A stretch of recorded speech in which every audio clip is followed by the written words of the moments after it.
राजस्थान के सुदूर रेगिस्तानी इलाके में स्थित था कालीधोरा गांव, जहां सूर्य ढलते ही सन्नाटा पसर जाता था। लोग कहते थे कि वहां रात के समय किसी बंजारन की आत्मा भटकती है। मगर सच्चाई क्या थी? क्यों वो आत्मा बदला लेना चाहती थी? यही राज खोलती है ये कहानी। स्थान कालीधोरा गांव। रात 9 बजे गांव की पगडंडी पर 3 युवक अर्जुन, मोहित और विक्रम सैर कर रहे थे। अर्जुन शहर से छुट्टी में आया था और गांव की कहानियों में उसकी खास दिलचस्पी थी। अर्जुन, सुनो यार, ये बंजारन वाली कहानी क्या सच है? मोहित, कहते हैं कि करीब 25 साल पहले यहाँ एक बंजारन लड़की आई थी।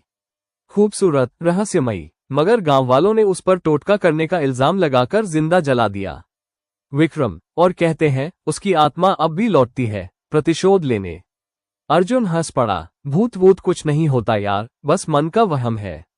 मोहित गंभीर होकर, अगर वहम है तो आज रात उसी पुराने खंडहर में चलो जहां बंजारन को जलाया गया था।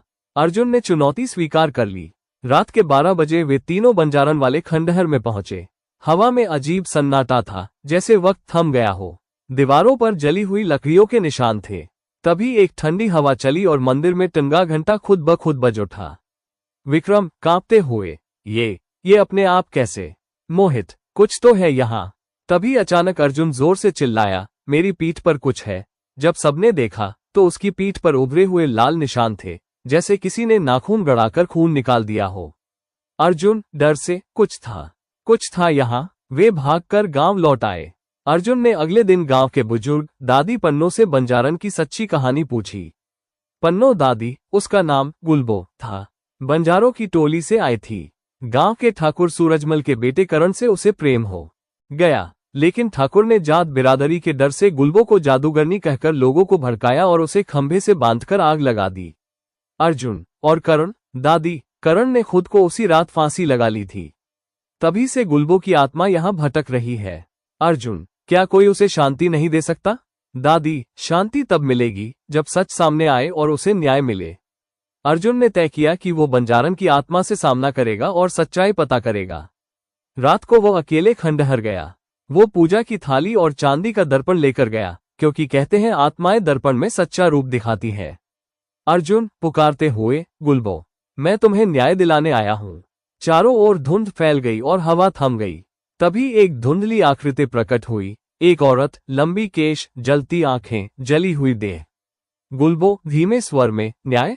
तुम कैसे दोगे न्याय? अर्जुन, सच बता दो, मैं सब सामने लाऊंगा। गुलबो, सच ये है कि ठाकुर ने मुझे जलवाया क्योंकि मैंने उसकी सच्चाई उजागर करने की धमकी दी थी। उसने गांव की कई लड़कियों का शोषण किया था। अर्जुन ने रिकॉर्डिंग की। अर्जुन ने अगली सुबह पंचायत बुलाई और सबके सामने वो रिकॉर्डिंग सुनाए। लेकिन उसी वक्त ठाकुर का पोता रणविजय गुस्से में बोला, रणविजय, ये सब झूठ है, ये आत्मा नहीं, इस लड़के का नाटक है। तभी आकाश कड़कने लगा, हवाएं तेज हो गईं और गुलबो की आत्मा प्रकट हुई। रणविजय की आंखों से खून बहने लगा, उसकी चमड़ी जलने लगी और वो वहीं ढेर हो गया। गुलबो, आवाज में कंपन, जिसने झूठ बोला उसका अंत यही होगा। गांव वाले डरकर जमीन पर गिर पड़े। उस दिन के बाद से कालीधोरा गांव की हवा बदल गई। खंडहर में अब कोई अजीब आवाज नहीं आती थी। गुलबो की आत्मा ने प्रतिशोध पा लिया था और उसकी आत्मा को मुक्ति मिल गई थी। अर्जुन ने गांव में एक स्मृति स्तंभ बनवाया, गुलबो जिसे जिंदा जला दिया गया, मगर जिसकी आत्मा अमर रही।